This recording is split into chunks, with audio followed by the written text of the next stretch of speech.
हम बात करते हैं दोस्तों कि अभी तक हमने ज्योतिष में क्या सीखा। अभी तक जो हमने अध्ययन किया, जो हमने अभी तक पढ़ा, उसमें क्या क्या हमने अभी तक कवर कर लिया है। सबसे पहले दोस्तों हम लोगों ने काल के बारे में बात किया कि वैदिक काल, पौराणिक काल, इसके बाद पराशरी काल, वराहमिहिर काल और इसके बाद आधुनिक काल। इन सारे कालों का हमने वर्णन किया। इन कालों में हमने ये देखा कि ज्योतिष को कितना लाभ हुआ, ज्योतिष को कहाँ नुकसान हुआ, इन सब के बारे में हमने जाना। सबसे ज़्यादा जो हमारे पास हमारे लिए जानने के लिए बात थी कि सबसे ज़्यादा नुकसान हमें ज्योतिष में कब हुआ था, आधुनिक काल में हुआ, जो कि वर्तमान समय में चल रहा है। और सबसे ज़्यादा फायदा जो हुआ था, सबसे ज़्यादा ज्योतिष को जो लाभ हुआ था, वह वराहमिहिर काल में हुआ था। तो यह काल का जानकारी हमें जरूरी है। हमें एक ज्ञान के लिए हमें ध्यान में रखना चाहिए कि किस काल में हमें ज्योतिष में ज़्यादा लाभ हुआ ज्योतिष को, और किस काल में ज्योतिष को नुकसान ज़्यादा पहुंचाया गया। तो यह फलादेश में तो जरूर इसकी जरूरत नहीं पड़ेगी, लेकिन फिर भी ज्ञान होना जरूरी है कि अगर कभी बात की जाए तो हमें इसका अनुभव होना चाहिए। अभी तक दोस्तों हमने क्या पढ़ा? हमने 12 राशियाँ पढ़ी, 12 राशियाँ पढ़ा।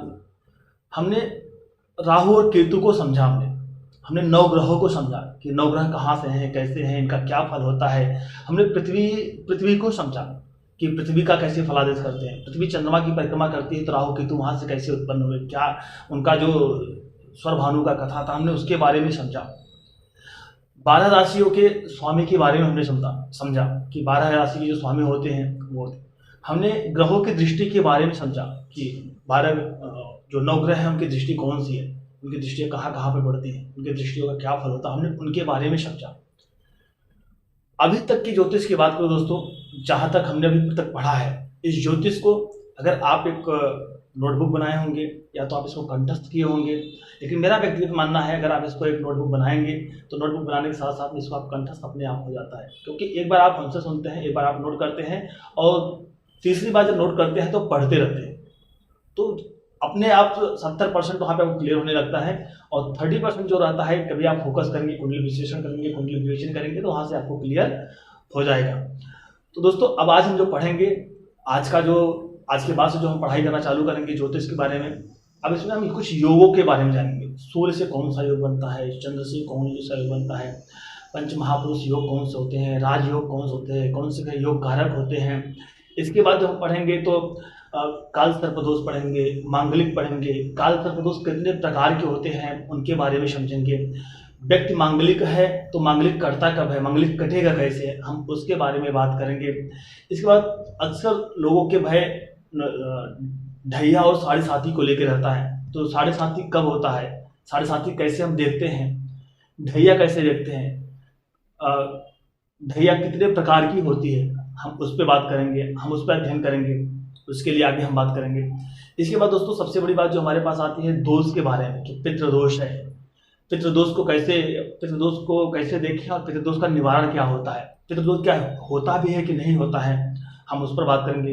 पितृदोष का क्या हमारे जीवन में बुरा फल पड़ता है कि नहीं पड़ता है, हम उस पर बात करेंगे, हम उस पर अध्ययन करेंगे। इसके बाद दोस्तों आज के समय में कुछ लोग मातृ दोष की बात करते हैं कि मातृ दोष भी आ गया, क्या मातृ दोष होता है कि नहीं होता है, या बस ऐसे ये लोकाचार में आ गया है, तो हम इस पर बात करेंगे। तो चलते हैं दोस्तों अपने कोर्स में कि अब आज जितने का हम वर्णन कर रहे हैं, हम इसको कैसे आगे पढ़ेंगे, इसको कैसे अपने व्यवहारिक जीवन में लाकर कैसे इसका हम फलादेश करेंगे, कुंडली का विश्लेषण और विवेचन हम कैसे करेंगे।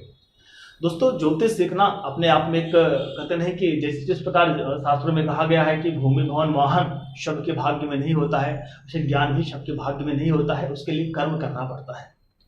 जब आप कर्म करेंगे तो कोई भी ज्ञान आपसे अछूता नहीं रहेगा, कोई भी ज्ञान आपसे अछूता रहेगा, सारे ज्ञानों को आप प्राप्त करेंगे। और जब मनुष्य जीवन मिला हुआ है तो हमें ज्ञान से तो वंचित जरूर नहीं रहना चाहिए, ज्ञान से वंचित बिल्कुल नहीं रहना चाहिए, हमें ज्ञान को प्राप्त करना चाहिए। उसके लिए कुछ भी करना पड़े, जितना भी प्रयास करना पड़े, सात्विक ढंग से जितना हम प्रयास कर सके हमें प्रयास करना चाहिए और उस ज्ञान को हासिल करना चाहिए।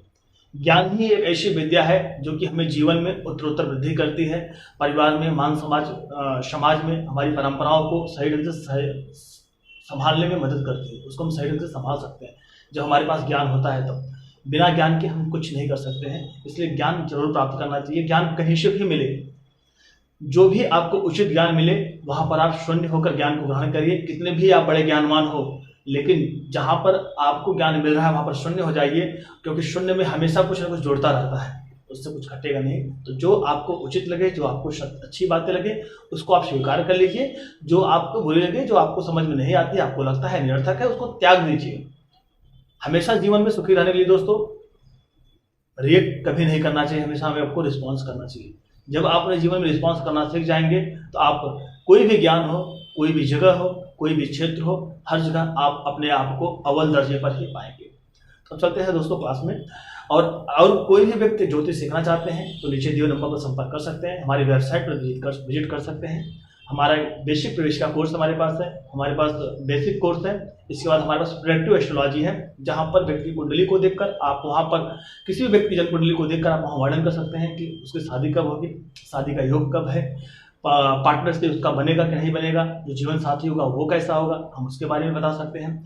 इसके बाद लोन, कोर्ट कचहरी का ये सारे केस हो गए। प्रोफेशन उसका कैसा होगा, जॉब करेगा, बिजनेस करेगा, व्यापार करेगा, परिवार उसका कैसा होगा, कुटुंब कैसा होगा, धन कैसा होगा, जीवन में उसकी व्यक्तिगत लाइफ कैसी होगी, माता से उसका सुख कैसा होगा, विद्या कैसा प्राप्त होगा, बुद्धि का ज्ञान कैसे होगा, कितने उसके पास ऋण होंगे, कितने रोग होंगे, कैसे शत्रु होंगे उसके पास, ये सब चीज़ें हम हमारे जो है प्रोडक्टिव एस्ट्रोलॉजी कोर्स में आता है।